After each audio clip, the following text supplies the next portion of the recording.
se retrouve aujourd'hui dans la première épître de Pierre, au chapitre 4. Et on a vu comment, à la fin du chapitre 3, après avoir exhorté les chrétiens à être de bons témoins, malgré la persécution, malgré les circonstances difficiles, Pierre avait donné l'exemple suprême, l'exemple de Jésus-Christ. Et au verset 18, il était écrit, voilà, Christ aussi a souffert une fois pour le péché, lui juste pour les injustes. Et c'est l'encouragement pour les chrétiens à rester fermes, malgré la souffrance, malgré la persécution, malgré les contrariétés, à rester fermes dans la foi et dans la mise en pratique de la parole de Jésus-Christ. Puisque Jésus-Christ lui-même a souffert pour chacun de nous. Et donc on va commencer à lire les premiers versets, les 6 premiers versets du chapitre 4. 1 Pierre, chapitre 4, les 6 premiers versets. Ainsi donc, Christ, ayant souffert dans la chair, vous aussi, armez-vous de la même pensée. Car celui qui a souffert dans la chair en a fini avec le péché, afin de vivre non plus selon les convoitises des hommes, mais selon la volonté de Dieu, pendant le temps qu'il lui reste à vivre dans la chair. C'est assez en effet d'avoir, dans le temps passé, accompli la volonté des païens, en marchant dans le dérèglement, les convoitises, l'ivrognerie, les orgies et les idolâtries criminelles. Aussi, trouve-t-il étrange que vous ne vous précipitiez pas avec eux dans le même débordement de débauche, et ils vous calomnient. Ils rendront compte à celui qui est prêt à juger les vivants et les morts. Car l'Évangile fut aussi annoncé aux morts, afin qu'après avoir été jugés comme les hommes dans la chair, ils vivent selon Dieu par l'Esprit. Donc au verset 1er, Pierre en revient à ce qu'il avait dit au verset 18 du chapitre 3. Ainsi donc, Christ a souffert. Il a souffert dans sa chair, lui juste pour les injustes. Et donc voilà, après avoir développé certaines choses à la fin du chapitre 3, il en revient à cette idée-là. Christ a souffert dans la chair. Encore une fois, Jésus-Christ n'était pas un esprit, il avait un corps de chair, et c'est dans la chair qu'il a souffert. Bon, il a souffert dans son esprit aussi, mais dans sa chair. Et donc, puisque Christ a souffert, lui juste, pour les injustes, et puisqu'il est notre maître, notre exemple, Pierre nous dit, vous aussi, nous aussi du coup, puisqu'il parle à moi aussi, nous aussi donc, armons-nous de la même pensée. Il y a le verbe armer, c'est pas anodin, c'est prendre les armes, mais quelles armes, la même pensée que Jésus-Christ. Il y a cette exhortation de Paul aussi, ayez en vous les sentiments qui étaient en Jésus-Christ. Et il y a aussi un verset que je voudrais vous lire dans la première épître de Paul aux Corinthiens.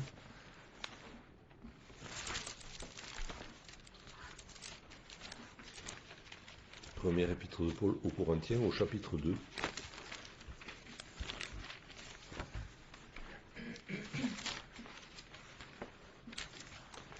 Et au verset 16.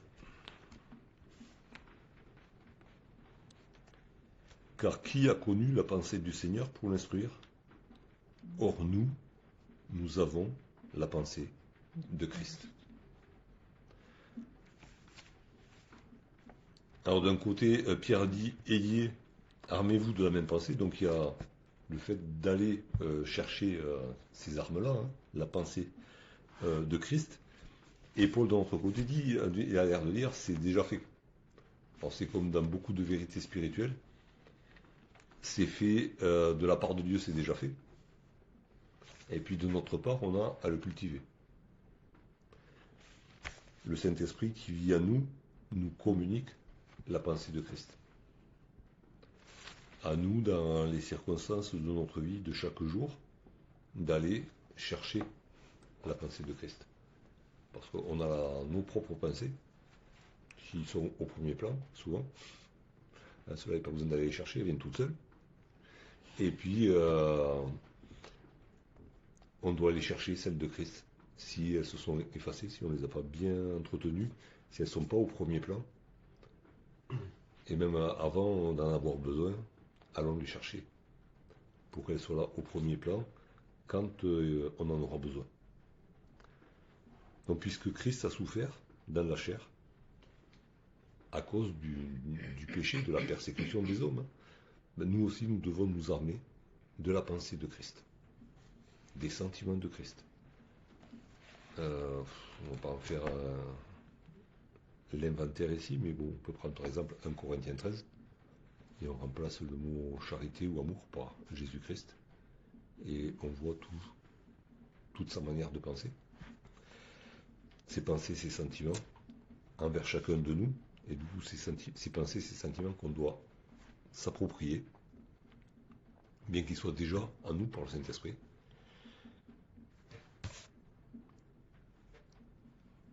Et Pierre continue son développement, hein, car celui qui a souffert dans la chair en a fini avec le péché. Alors, dans le chapitre 2, chapitre 3, il disait que éventuellement vous pourriez souffrir à cause du fait que vous êtes chrétien et que vous voulez marcher comme Christ. Bon, là, alors, on voyait bien que ce n'était pas une éventualité, hein, déjà avant, mais là, bon, il est question de souffrance au présent. Hein. Celui qui a souffert dans la chair en a fini avec le péché. Qu'est-ce que ça veut dire? Qu'est-ce que ça veut dire? Mais justement, c'est important. Alors, déjà, celui qui a souffert dans la chair en a fini avec le péché. Ça n'a rien à voir avec de l'autoflagellation ou des restrictions qu'on peut s'imposer, des pénitences ou quoi que ce soit, qui feront que notre esprit va s'élever plus haut que le corps et qu'on ne sera plus tenté par le péché. Ça n'a absolument rien à voir. Là, il est question de souffrance dans la persécution. Hein, c'est pas la souffrance à cause de notre péché, c'est pas la souffrance qu'on peut s'infliger soi-même, c'est tout le long de l'épître de Pierre, parce que Pierre parle à des églises qui sont persécutées, c'est la persécution qui vient des non-croyants. Ok? Et alors, celui qui a souffert dans la chair en a fini avec le péché. Ça ne veut pas dire qu'il sera complètement détaché du péché quant à sa personne et quant au péché des autres, non plus. Mais et il en a fini avec le péché, ça veut dire qu'il n'est plus sous l'emprise du péché. Parce qu'il est allé jusqu'à souffrir, il a donné son corps en sacrifice pour la justice. Et du coup, bon, alors ça ne veut pas dire qu'il ne pourra plus chuter jamais, non plus. On est dans un corps de chair, avec ce que ça implique, mais si on s'attache à la justice jusqu'à en souffrir, ben, la tentation du péché, elle va un peu nous couler dessus parce qu'on sera engagé à tel point, on aura tellement les pensées de Christ en nous que justement, on va être à l'abri du péché par l'engagement qu'on prend. Et l'engagement qu'on prend, on va dire, il va être, on va dire, scellé dans le sang de la souffrance. Ça peut être une persécution physique, elle peut être morale, mais celui qui s'engage à fond, mais il est d'autant plus près de Jésus-Christ et il est d'autant plus gardé aussi. Peut-être que j'ai gardé ce verset pour la fin, je ne sais pas. Oui, non, voilà, c'est après Pierre qui le dira plus loin. Mais il y a cette idée-là. Alors c'est surtout pas une souffrance auto-infligée, c'est pas une pénitence, rien de tout ça. Ça n'existe pas dans toute la Bible. Donc, en quelque sorte, celui qui est arrivé À ce stade-là, on va dire. À ce stade-là, ça fait dire qu'il ne considère plus Mais le monde, peut-être autour de mais lui, comme un. comme une tentation. Voilà, ok. Parce que justement, il a développé la pensée de Christ en lui.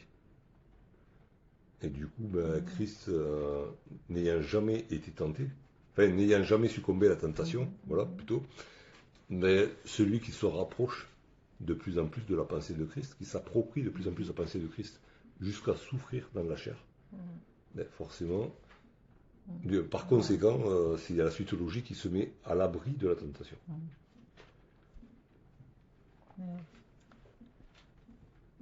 Et, et là, il n'est pas question non plus de chercher la souffrance, hein, puisque de suite après, au verset 2, il est question de vivre. Et à deux reprises, il est question de vivre. Le chrétien ne cherche pas à être persécuté, le chrétien ne cherche pas à se faire massacrer on va dire, pour le mérite d'avoir été martyrisé. Hein, il ne cherche pas le martyr. Et Jésus lui-même a dit à ses disciples, si on vous persécute dans cette ville, fuyez dans une autre, pour autant que ce soit possible.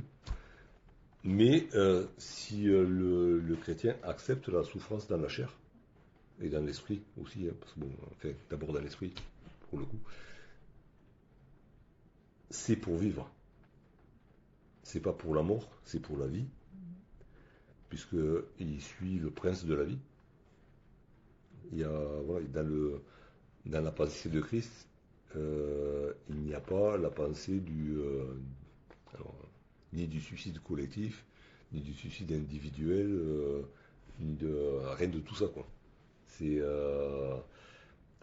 n'y a pas d'esprit kamikaze dans l'esprit de Christ. Hein, voilà, voilà. Même si certains de nos frères et sœurs vont jusqu'au. On leur a pris la vie. Hein. C'est pas eux qui sont allés la donner au bourreau, mais on leur a pris la vie. Et ils n'ont pas accepté la délivrance qu'ils auraient pu avoir. Mais ça n'a rien à voir, quoi. C'était pas un acte volontaire d'aller à la mort, on va vers la vie. Et du coup, de vivre, il y a deux manières de vivre. Hein. Du coup, il y a une manière de vivre selon la convoitise des hommes ou selon la volonté de Dieu. Et celui qui, justement, cultive en lui l'esprit de Christ, et du coup se met à l'abri de la tentation, il ne vit plus selon les convoitises des hommes, mais il vit selon la volonté de Dieu, de même que Christ a accompli toujours et seulement la volonté de Dieu.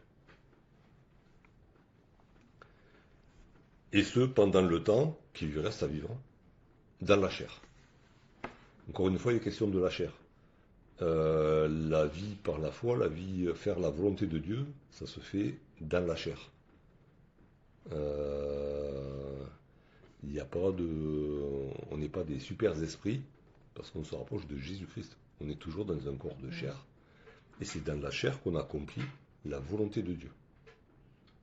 Donc il y a plein de fausses doctrines qui sont basées sur la séparation de l'esprit et de la matière. Le corps, c'est sûr que notre corps va mourir et il va être détruit. Mais pour autant, c'est à travers notre corps qu'on fait la volonté de Dieu. Hein, et il y a toujours ce verset, Romains 12, offrez vos corps comme un sacrifice vivant, ce qui sera de votre part un culte agréable à Dieu. Donc voilà, dans ces deux premiers versets, il y a ces idées-là. Et par rapport au fait de souffrir dans la chair, je voulais juste vous lire deux versets. Le premier dans Hébreux 12. Hébreux 12, le verset 4,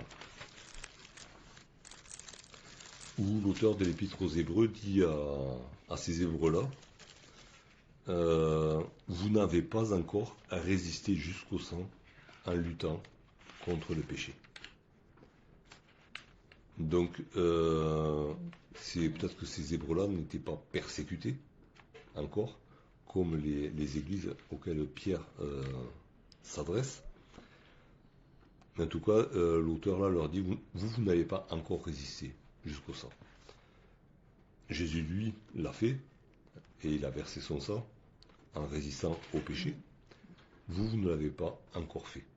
Alors c'est sûr que le sacrifice de Jésus, personne ne pourra le refaire.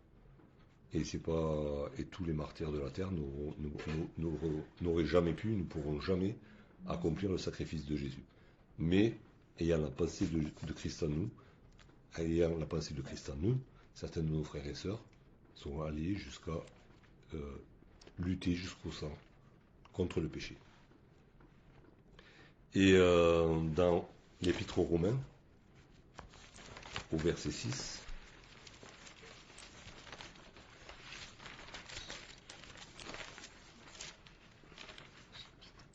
Romains, chapitre 6, les versets 3 et 4. Ignorez-vous que nous tous qui avons été baptisés en Jésus-Christ, c'est en sa mort que nous avons été baptisés. Nous avons donc été ensevelis avec lui par le baptême en sa mort, afin que, comme Christ est ressuscité des morts par la gloire du Père, de même nous aussi nous marchions en nouveauté de vie. Et donc alors Paul là, le dit clairement, dans le baptême, nous nous identifions à la mort et à la résurrection de Christ, la mort au péché et la résurrection pour vivre en nouveauté de vie. Et Pierre, lui, le dit d'une autre manière, c'est toujours la même identification à Jésus-Christ que nous devons rechercher. Mort pour le péché et vivant pour faire la volonté de Dieu.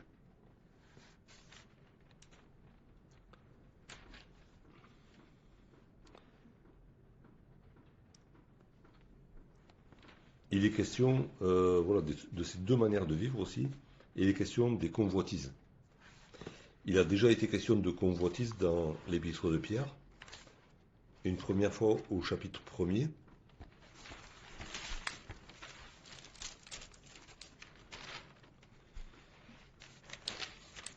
Pierre 1, verset 14. Comme des enfants obéissants, ne vous conformez pas aux convoitises que vous aviez autrefois quand vous étiez dans l'ignorance. Et au chapitre 2, le verset 11,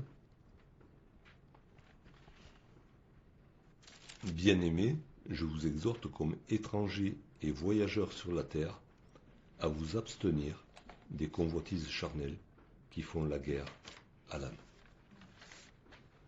Et là, c'est la troisième fois où il parle de convoitise. Et là, c'est appelé la convoitise des hommes. La convoitise de la chair, la convoitise des hommes, les convoitises qui font la guerre à l'âme. La convoitise, c'est un désir. La convoitise, c'est un désir malsain de choses malsaines. Ça peut... ça a souvent une connotation plus sexuelle des fois, mais en gros c'est ça, c'est les choses interdites qu'on voudrait avoir.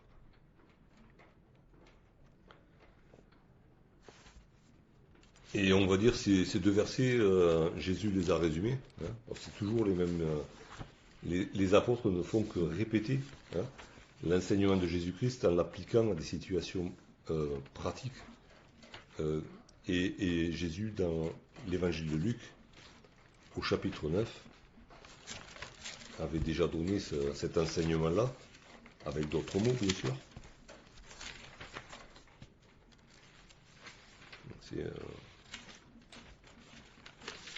C'est d'autant plus clair, peut-être.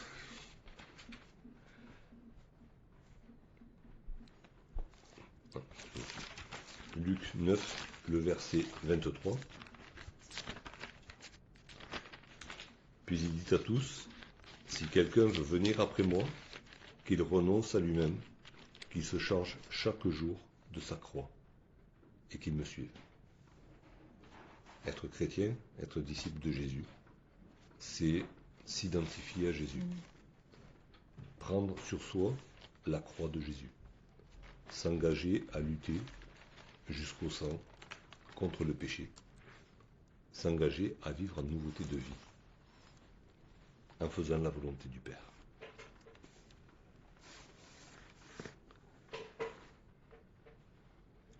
Et au verset 3, Pierre, il dit à ses chrétiens, bon, ça, je vous exhorte à vivre en faisant la volonté de Dieu, parce que auparavant, pendant assez longtemps et de manière assez intense, vous avez déjà accompli la volonté des païens. Donc au-dessus, c'était la volonté des hommes, là c'est la volonté des païens. C'est toujours la même volonté, la même convoitise, la même volonté. Et il dit, bon, ça suffit. Vous avez déjà donné. Et vous avez déjà trop donné. Alors maintenant, stop. On passe à autre chose. On vit selon la volonté de Dieu. Et il leur détaille un petit peu ce qu'ils étaient, ce qu'ils faisaient. Et Paul fait de même ailleurs dans ses épîtres. Hein. La volonté des païens, donc de ceux qui ne respectent pas la volonté de Dieu, c'est de vivre dans le dérèglement, les convoitises, l'ivrognerie, les orgies, les idolâtries criminelles. Alors le dérèglement, ça fait penser à, ça se rapporte aux relations sexuelles illicites, on va dire. Les convoitises, c'est un petit peu du même tonneau. L'ivrognerie, bon voilà, on sait ce que c'est. Les orgies, ailleurs, c'est dit les excès du manger et du boire. Hein. Donc, nulle part dans la Bible, il n'est interdit de consommer du vin, par exemple. Il n'est nullement interdit de manger à sa faim. Après, c'est tous les excès du moment que et qui sont une idolâtrie, hein, puisque ils ont pour Dieu leur ventre, hein, au premier degré, c'est bien ça. On vit pour manger et boire. Quand notre Dieu, c'est notre ventre. Et donc c'est l'excès qui est condamné partout dans la Bible. Et l'excès aussi en concentration d'alcool dans les boissons, hein, puisque dans les proverbes, il est souvent question des liqueurs fortes. Hein. Donc il y a ce qui est consommable avec modération, et puis ce qui de toute manière n'est jamais modéré, puisque déjà, il faut dire les choses en face. Hein. Un alcool fort, mais au premier verre, on est déjà au-delà de la dose autorisée. Voilà. Donc après, il n'y a pas de taux d'alcoolémie dans la Bible, hein, de taux d'alcoolémie autorisé, mais il y a cette idée-là quand même que la sagesse doit nous inspirer de rester modéré dans tout ce qu'on peut consommer. Voilà. Parce que s'il est question d'alcool et de manger, c'est dans tous les domaines de notre vie que nous devons faire preuve, et ce sera le sujet peut-être la prochaine fois, preuve de sobriété. Et ensuite, il est question des idolâtries criminelles, c'est les idolâtries illicites. Donc c'est adorer tout ce qui n'est pas Dieu en fait. Faire une idole de tout ce qui n'est pas Dieu pour faire court par rapport à la parole. Du coup, vous avez assez vécu comme ça. Ça veut dire qu'il y a eu la vie du chrétien avant, où il vivait selon la volonté des païens, avec plus ou moins d'excès, chacun selon sa personnalité et ses envies, et ce qui tombe sous la main peut-être, les moyens qu'il a. Et là, Pierre explique un petit peu le pourquoi de la persécution. Un des pourquoi. C'est que, justement, les païens, qui ont l'habitude de vivre entre païens, et nous étant autrefois païens avec eux, ben, ils trouvent bizarre qu'il y ait des gens qui ne vivent pas comme eux. Bizarre, dérangeant moralement certainement aussi. Et ben, du coup, ça les dérange. Ça les dérange profondément. Et ça entraîne la calomnie. C'est-à-dire que, comme on l'avait vu plus haut dans l'épître, les gens qui ne suivent pas la volonté de Dieu vont critiquer, vont chercher des torts, on va dire des torts à tort, aux chrétiens, pour pouvoir les accuser, pour pouvoir s'en débarrasser si c'est possible physiquement, c'est possible dans un certain nombre de pays, par exemple, ou du moins les repousser de la société, parce qu'ils sont dérangés par leur vie, par leur comportement. Et bien sûr, c'est une injustice. C'est une injustice criante que quelqu'un qui est juste soit accusé, du coup, injustement, de choses qu'il n'a jamais faites. Pierre en revient à ce qu'il avait dit au sujet de Jésus-Christ lui-même, c'est que ces calomniateurs rendront compte à celui qui jugera les vivants et les morts. Et on avait vu ça au chapitre 2, 1 Pierre 2, dans l'exemple de Jésus. 1 Pierre 2, verset 23. Lui qui injuriait ne rendait point d'injure, maltraitait, ne faisait point de menaces, mais s'en remettait à celui qui juge justement. Et Pierre, en revenant du coup à l'exemple de Jésus, c'est comme s'il disait aux chrétiens, gardez, et d'ailleurs c'est ce qui est dit au début du chapitre, hein, d'avoir la pensée de Christ, mais gardez cette pensée de Christ face à l'injustice criante dont vous êtes l'objet. Gardez cette pensée de Christ qui avait toujours en vue que ce n'était pas à lui de juger, au moment où il était sur la croix par exemple, mais que le Père jugerait ses bourreaux. C'est pour ça qu'il a aussi prié pour ses bourreaux. Père ne tient pas compte de leurs péchés, ils ne savent pas ce qu'ils font. Mais du coup, il n'a pas cherché à se venger. Et il dit aux chrétiens, faites comme Jésus-Christ. N'oubliez pas que le jugement viendra. Et là, il est question de celui qui est prêt à juger. Alors forcément, on n'est pas dans la même valeur de temps que Dieu, mais le jugement arrive. Ne cherchons pas à nous... On ne peut pas aller contre l'injustice, on va dire, préméditée. On ne peut rien contre. Remettons-nous-en à la justice de Dieu. Et lui fera justice en son temps. Il arrive que Dieu intervienne aussi et fasse justice à l'instant même aussi. Il y a les exemples dans le livre des Actes. Hein, Hérode, boum, il est tombé sous le jugement de Dieu devant tout le monde. Ça peut être le cas, ça peut être plus tard. De toute manière, la justice de Dieu viendra. Et il est à nouveau question au verset 6 de l'évangile qui a été annoncé aux morts. Il avait été question au chapitre 3, versets 18 et 20, de ces morts du temps de Noé à qui l'évangile avait été prêché. Alors on avait vu, c'est pas que... Et par l'esprit de Jésus. Hein. Alors c'est pas que Jésus est descendu aux enfers prêcher juste aux gens de l'époque de Noé, on avait vu, c'est que par l'intermédiaire de Noé, qui avait en lui l'esprit de Christ, l'évangile avait été annoncé à ces gens-là. Et là, donc ces gens-là, il était écrit qu'ils avaient été rebelles. Donc ils avaient été rebelles, ils avaient entendu l'évangile, ils avaient été rebelles, et ils en sont morts. Là, il est question de ceux qui... donc l'évangile a été annoncé aux morts, donc à ceux qui sont morts dans le passé. Et ça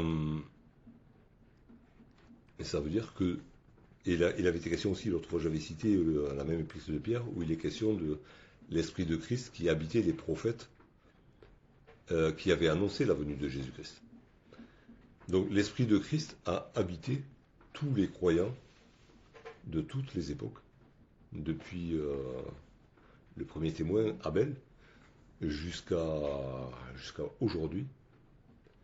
Et par l'intermédiaire de tous ces témoins, l'évangile a été annoncé à tous ceux qui sont morts avant nous. Or, il y a ceux qui ont été rebelles, comme ceux du temps de Noé, Bon, ben, ils sont morts, ils sont bien morts. Enfin, ils sont morts, c'est pas bien, ils sont morts. Et il est question, alors là, ils ont, afin d'avoir été jugés comme les hommes dans la chair, ils vivent selon Dieu par l'esprit. Donc il y a ceux qui ont été rebelles à la parole de l'évangile qui leur est annoncé, et puis il y a ceux qui l'ont reçu. Et quand on reçoit l'évangile, d'une certaine manière, on meurt aussi. On meurt à nous-mêmes. On se rend compte qu'on est pécheur, qu'on mérite la condamnation. Et à ce moment-là, on renaît par l'esprit pour faire la volonté de Dieu. Et encore une fois, c'est comme on l'a lu tout à l'heure, c'est une identification à Jésus-Christ qui est mort. Alors lui, il est mort pour nous délivrer du péché, pour nous amener au Père. Mais on meurt avec lui, on meurt au péché pour vivre en nouveauté de vie. Et la chose, si elle est valable pour nous aujourd'hui, elle a été valable pour tous ceux qui, dans le passé, et qui donc sont morts aujourd'hui, ont reçu cet évangile. Ils sont morts au péché et ils ont vécu par l'Esprit pour Dieu. Encore une fois, ces 6 versets, ils nous amènent à cette pensée de nous identifier toujours plus à Jésus-Christ, pour avoir en nous les sentiments qui étaient en lui, sa pensée, et pour faire comme lui la volonté de Dieu en toutes choses. Et c'est ce qui va nous garder. Je n'ai pas noté ce verset, mais je crois que c'est pas loin derrière, c'est dans 2 Pierre, je ne sais plus. Mais c'est dans le chapitre suivant.